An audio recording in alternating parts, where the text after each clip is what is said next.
Hello बच्चों, चलिए प्रश्न को पढ़ते हैं और समझते हैं। यदि रेखाएं y बराबर m1x प्लस सी1, y बराबर m2x प्लस सी2 और y बराबर m3x प्लस सी3 एक बिंदुगामी है, तो सिद्ध कीजिए कि c1 कोष्टक m2 minus m3, c2 कोष्टक m3 minus m1, c3 कोष्टक m1 minus m2 बराबर 0 होगा।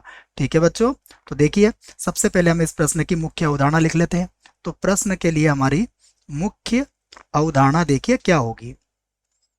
मुख्य अवधारणा, मुख्य अवधारणा में हम एक बिंदुगामी रेखा के बारे में समझेंगे। ठीक है बच्चों, तो देखिए अगर कोई रेखा एक बिंदुगामी, जिसे हम संगामी बिंदु भी कहते हैं, उसको देखिए आप। मान लीजिए हमारे पास एक रेखा यहाँ पर है, दूसरी रेखा यहाँ पर है। ये दोनों रेखाएं इस बिंदु P पर मान लीजिए प्रतिच्छेद करती हैं।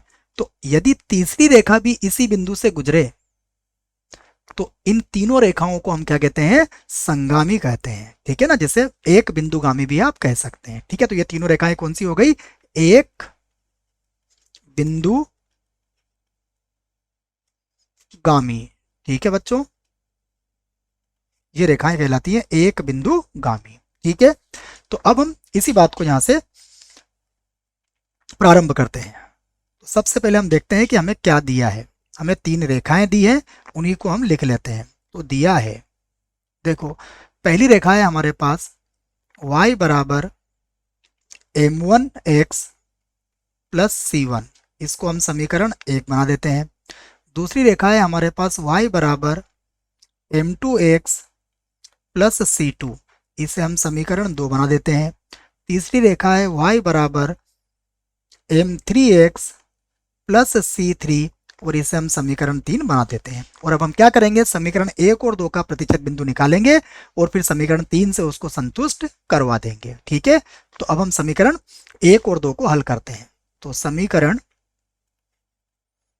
1 व 2 से, ठीक है, देखो समीकरण 1 और 2 दोनों ही y के बराबर है, तो यहां से हम x का मान निकाल सकते हैं। तो देखो m1x प्लस सी1 किसके बराबर आ जाएगा? m2x प्लस सी2 के। यहां से m2x को आप बराबर के इधर लाइए, तो ये होगा m1x m2x माइनस का हो जाएगा, और ये हो जाएगा c2 माइनस c1। ठीक है, अब देखो यहां से x कॉमन ले सकते हो आप, तो आपने x कॉमन ले लिया, तो ये हो जाएगा m1 माइनस m2 बराबर हो जाएगा c2 माइनस c1। ठीक है, तो देखो बच्चों यहाँ से x का मान कितना आया? x का मान आ गया हमारे पास c2 माइनस c1, और बटे में आ जाएगा हमारे पास m1 माइनस m2। तो ये हमारे पास x का मान आ चुका है। ठीक है, अब ये x का मान हम कहाँ रख देंगे? ये x का मान हम समीकरण 1 में रख देंगे, जिससे हमें y का मान मिल जाएगा। ठीक है, तो हम लिख देते हैं समीकरण 1 से, समीकरण 1 से देखो समीकरण 1 में हम क्या करेंगे? y का मान रखेंगे, सॉरी x का मान रखेंगे। तो y बराबर क्या था? m1, और देखो बच्चों x का मान कितना आया था? x का मान आया था c2 माइनस c1 बटा m1 माइनस m2। ठीक है, और प्लस कितना होगा यहाँ पर? c1 होगा। ठीक है, तो देखो यहाँ से y का मान आप इसका लघुत्तम ले सकते हैं। देखो तो इसका लघुत्तम कितना निकलेगा? m1 minus m2। तो यहाँ से गुणा कर दीजिए इसको, तो ये हो जाएगा m1 c2 minus m1 c1, और फिर आ जाएगा प्लस m1 c1। ठीक है बच्चों, और फिर आ जाएगा हमारे पास, ये थोड़ा सही कर देते हैं इसको, m1 c1 थोड़ा लाइन पर आ गया है, तो इसको फिर से लिख देते हैं। ठीक है बच्चों, ये लीजिए। तो देखिए अभी हमें और लाइन की आवश्यकता पड़ेगी, तो यहाँ मिला देते हैं इसको। अगला देखिए, अब हमारे पास क्या आ जाएगा? m1 c1 minus m2 c2। ठीक है, अब देखिए y बराबर कितना आ जाएगा? देखो यहाँ पर हमारे पास m1 c1 से m1 c1 तो कट जाएगा, तो ये हो जाएगा m1 c2 minus m2 c1। ठीक है ना, यहाँ c1 है, c2 कैसे आ गया? यहाँ c1 था। ठीक है ना, c1 से गुणा हो रहा है वो, तो यहाँ c1 ही होगा। तो ये हो जाएगा हमारे पास C1 और यहाँ भी आ जाएगा M2 C1। तो हमारे पास y के मान भी आ गया।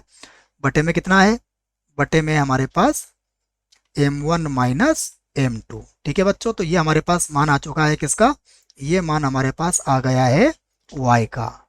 ठीक है, अब ये जो x और y के मान आए हैं, क्या ये समीकरण नंबर 3 को संतुष्ट करेंगे? बिल्कुल करेंगे। तो हम कहेंगे समीकरण 3 में x तथा y के मान रखने पर, ठीक है, तो हम इसके मान रख देंगे रखने पर। ठीक है बच्चों, तो देखो समीकरण 3 क्या थी हमारे पास, y बराबर, तो y का मान कितना आया हमारे पास, यहाँ y का मान रख देते हैं। y का मान है हमारे पास M1 C2 minus M2 C1 और बटे में कितना है हमारे पास, बटे में हमारे पास M1 माइनस M2 बराबर ये हो जाएगा M3 और फिर x का मान कितना है बच्चों, x का मान है हमारे पास C2 माइनस C1 और बटे में है हमारे पास M1 माइनस M2। ठीक है, और इधर कितना चलेगा C3।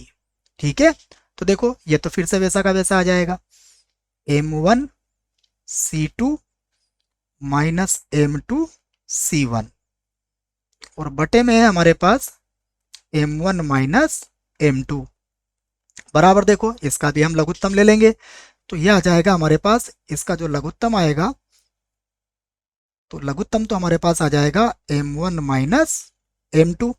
तो यहाँ देखो क्या बचेगा, ये हो जाएगा M3 C2 minus M3 C1 और फिर प्लस, फिर आ जाएगा ये M1 C3 और फिर आगे आ जाएगा हमारे पास माइनस का M2 C3। ठीक है बच्चों, तो देखो अब ये लसा से तो लसा आपका कट जाएगा। तो यहाँ हमारे पास क्या बचा है उसे लिख लेते हैं हम। तो अब हमारे पास बचा है M1 C2 minus M2 C1 बराबर, यहाँ देखो आप M1 C3 से